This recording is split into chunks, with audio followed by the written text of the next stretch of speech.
Hey everybody, this is Stuart with Wine on the Dime, and today I decided to do a different kind of video. I'm going to actually be doing a wine personality quiz. This is from Wine365.com, and I have no clue what I'm getting into. I just thought it would be fun to make a short video on this.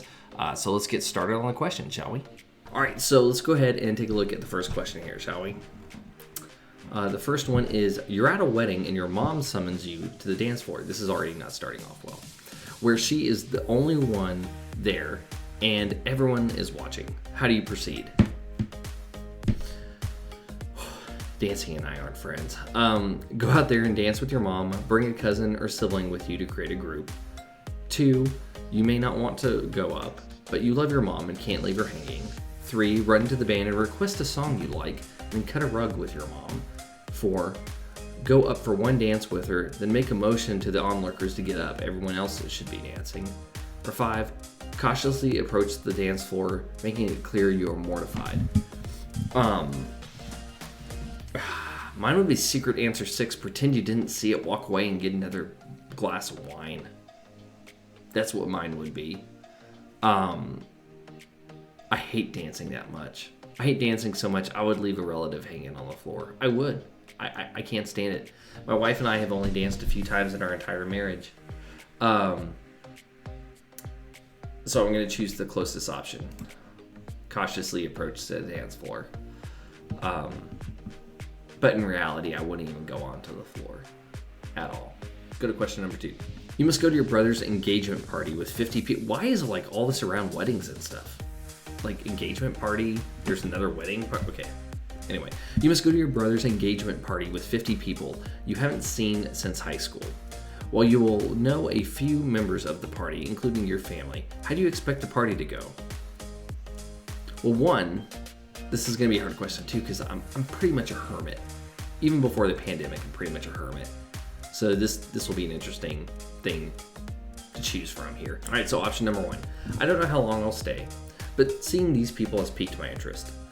More than likely, I will catch up with an old friend from biology that I haven't seen since 2011, and we'll end up going for late night tacos when the party ends. In all fairness, I love tacos. It's like a breakfast, lunch, dinner, snack, and sometimes dessert food where I live. So that might be a likely contender. The next one, I cannot wait to catch up with some of these lost connections. I heard that Jenny Gilmore is pregnant with Michael O'Brien. Pregnant from Michael O'Brien, or she is pregnant with Michael O'Brien? Like, did she already name this child Michael O'Brien? Or is Michael O'Brien the father? This is going to be hilarious, and it better be an open bar. So you make no assumptions. Either you know it's an open bar or not. You gotta know before you get in there, because you either need enough cash, or you need to know if you're taking an Uber home, and or both. The next one, I will be right on time to greet my friend. No. No, I can tell you this is not going to be one, because I don't greet people. It's just not what I do. I say hi from a distance. Like I said, I'm a hermit. I will be there right on time to greet my family and a lot of old friends. I'll probably give a toast. No, I won't. With the right encouragement, I'll lead the electric slide. No, I won't. To get everyone dancing. But I will have an early day tomorrow, so I won't be closing out the venue. No. 1, that's the only accurate statement. I won't be closing out the venue because I'm old. I actually do like some sleep from time to time. But the rest of that, this is just go ahead and just check this one out. I'm not going to have it. Next one. Generally, I would rather stay home and avoid these interactions, but he's my brother and I'll have to go. I'll probably be with my family for the entire time. Then Irish exit. I never even heard what an Irish exit is before the night gets too late. I'm scared to look up what Irish exit means. Because of the stereotypes of Irish culture. So what I'm gonna, I don't know about that one. The next one is, I'm excited to see my brother happy and getting married. I want to be there early and make sure everything is running smoothly and make sure nothing hinders him for his day. So this is where it gets weird, because if my brother did get married like about 5 years ago, and I was excited for it. I was happy for it. I did want to make sure everything was okay. But the bridesmaids were the ones who really took point on all that and took care of all that. They basically just told me when to show up and when to do stuff because they know who I am. So, but then I look and it's like, seeing a whole bunch of people that I used to go to school with, I don't know if that would pique my interest. Because I'm a hermit. So I'm going to give it the old Irish exit, which I don't know what it means, but I'll go ahead and put that. All right, so question number 3. Your ex texts you asking if they can see you.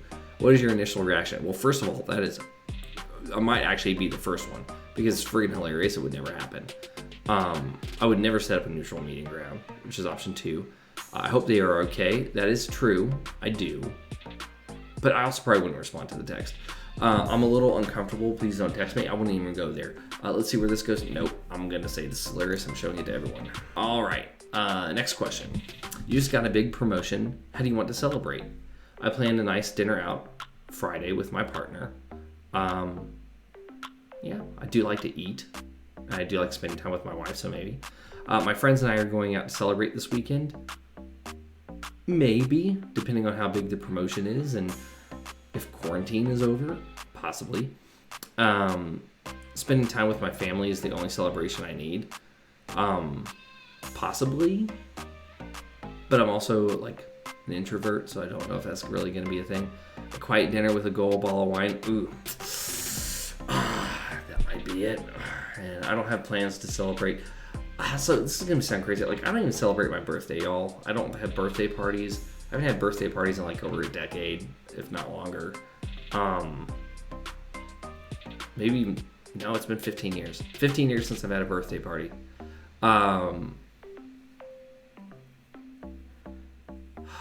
I would probably have a nice dinner out with my wife. That's what I would do. You're at a friend's house for a small group dinner when suddenly one of your friends starts to feel sick. They insist on staying despite showing symptoms of a stomach bug. What do you do? Leave and go somewhere else? Nah, I don't think I would do that. Suggest that the rest of the group go out so that the sick friend can go home and not get anyone else sick. Well, if it's a stomach bug, you can sometimes pass stomach bugs if you're doing some kinky stuff, but I don't know if that would be a thing that I would do. Graciously keep your distance. You won't ask them to leave, but hope they go on their own. Kindly tell the person they should leave so no one else gets sick. Check on them. So, is it a stomach bug or is it like the flu? If it's the flu, get the hell out of my house. If it is,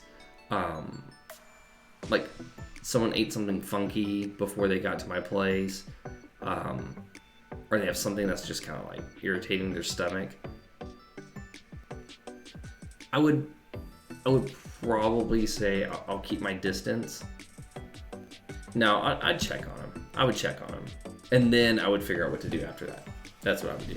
All right, next question. 2 of your coworkers are openly fighting in the office. One of them corners you by the coffee machine and begins telling you their side of the argument. How do I react? Ask them how they are doing and consider their feelings. So if you've ever taken the Clifton StrengthsFinder profile test, there is a strength in there called empathy. That is my second lowest strength.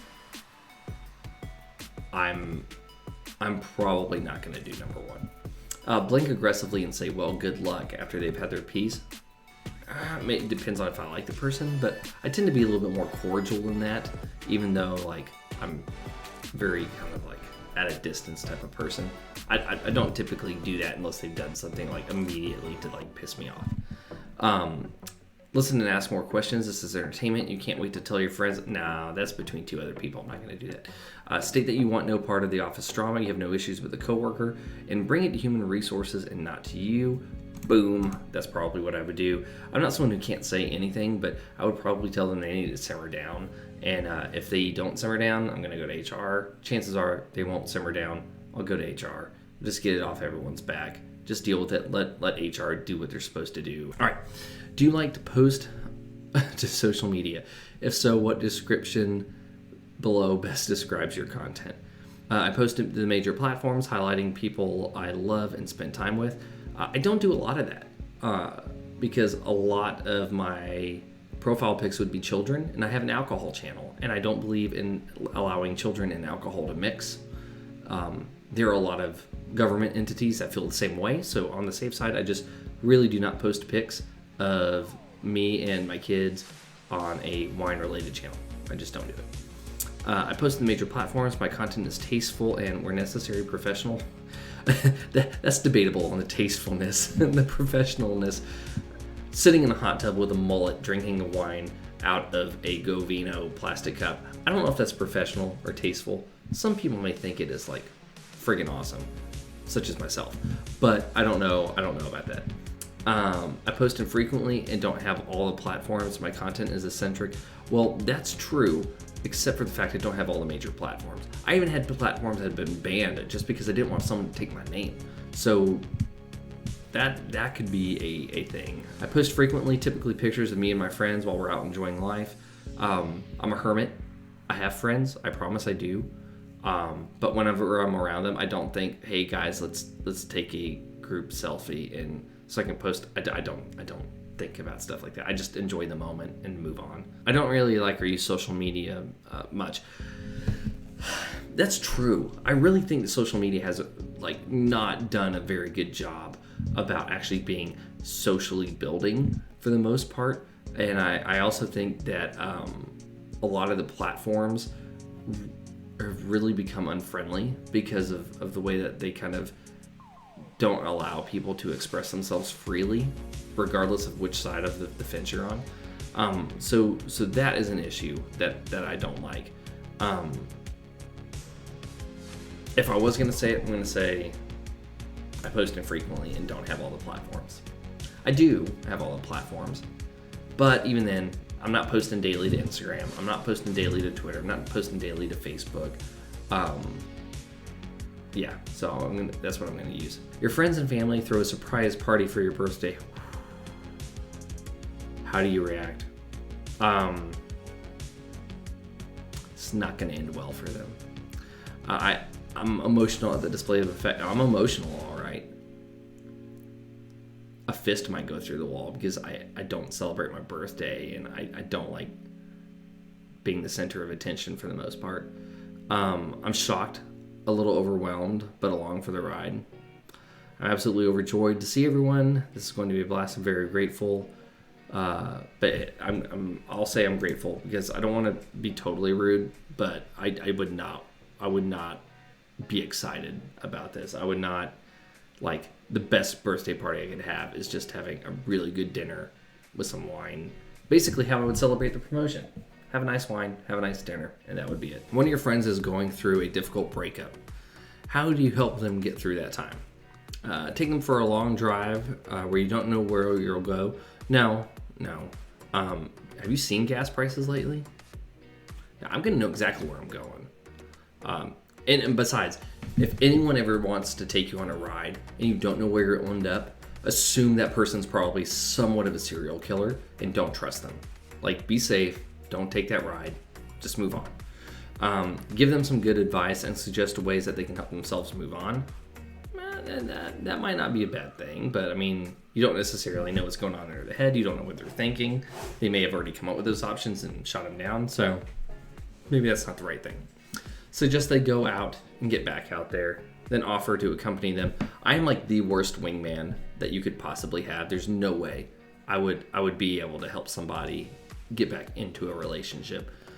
If anything, having me along would be what would guarantee you to stay celibate for the rest of your life. So that is not something I would ever put on my friends. Bring them baked goods and listen as they cry. Oh, hell no. No. I'm not going to. I'll bring you some baked goods. Someone else will make them because I can't bake. And then on top of that, I am not going to listen to you cry. That's just, there's no time for crying. You got to get out there and do something else. I'm not saying you have to get out there and like get back. Just there's too much stuff to do for you to cry. Invite them over for some one-on-one time. That sounds like I want to hook up with someone who's a friend of mine and just got through a breakup. That's not. I'm not looking for friends with benefits because I'm married. So, man, all of these suck as options.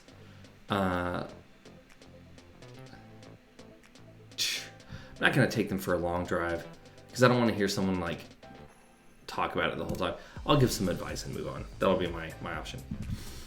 You've worked overtime all week. How do you want to spend your downtime this Saturday? I'll be home cooking or baking for friends and family. I enjoy spending my weekends around people I love. That's not bad. I really like cooking and I like spending time around my family. I'm going to see my friends. I'm going out to a new brunch spot. No. I don't want to pay $75 for eggs and bacon. I'm not going to go to brunch. I will probably take a trip somewhere, a day trip to the water, visit a friend an hour away. Nothing's planned or set in stone. That might be an option because I actually know a lot of people who own wineries in the Texas Hill Country that are about an hour away. And I really like going tubing during the summer. So that could be an option. I will get out to the gym at least once this weekend. Beyond, no, I'm not going to get out to the gym. There's a pandemic going on. Why are you people going out to the gym? Just work out push-ups, sit-ups, squats. Get those glutes going, man. You don't need a gym right now. I don't knock if you actually use a gym. But for me, I just don't have time during the day to get to the gym. And so I just try to do something at home instead. I plan on staying in, enjoying a good book, or binging a TV show, or cooking some stellar food. This is hard. Because it's either going to be this one or this one. You know what? I'm going to say this one. And the reason why is I have been working on during my day job to release some major stuff. And we finally got it done. And the first thing I wanted to do was just go out to Fredericksburg, Texas for the weekend and spend a day just going around, visiting folks I haven't seen in a while, getting some of their wine, eating some of their food, and doing stuff like that. So I'm going to say that. All right, and the last question. You are forced to go out after work Friday with your coworkers. How long do you stay? I'll go for a drink or two, but I'm going to duck out relatively early. Is that an Irish exit? Is it ducking out early? Is that what that is? I don't know. What do you mean forced? Drinks, dinner? I'm down to stay out until whenever. Nope. I could leave early or be the last one out. It depends on my mood. No. I probably organized these drinks. No, I won't organize it. Nope. Introvert. Not going to happen. I will stay until my friend decides to leave. I just want to make sure everyone gets home safely. That is a very legitimate thing. I think it depends on who I'm out with. There are some friends I have that I would probably be a little less trustworthy of in terms of making sure they got home safely on their own. So I'd probably do something to help them out, whether it's stay or like call their Uber ahead of time. In this case, I'm probably going to say I'm going to go one or two, duck out relatively early. All right, so now that I'm done with the quiz, which wine is my personality? My personality is shy. So they're pairing me with the Craggy Range Les Saules Giblet Gravels. You're that wine I just said, Syrah. You tend to be quiet, reflective, or would rather enjoy a night in than on the town. Like this wine, you don't need to be the center of attention, but that doesn't mean you're not outstanding quality. Aww. You like your alone time, and there's nothing wrong with that. Whether you're toasting to the me time, enjoying a good book, or deep in your thoughts, you're enjoying the company of this elegant Syrah. Yeah, I think that's probably true. One, I really like Syrah. And two, I'm an introvert, kind of big introvert, and this pairs pretty well with who I am. Anyway, this is Mr. With Wine on the Dime. If you like today's video, please like, subscribe, and comment. If you hate it, do the same thing, and that will just really teach me a lesson. Have you tried the Wine365.com wine personality quiz? I'm going to leave a link to it in my video description. I encourage you to take it, and then let me know in the comments what you ended up getting. Do you match with me? Do we pair together?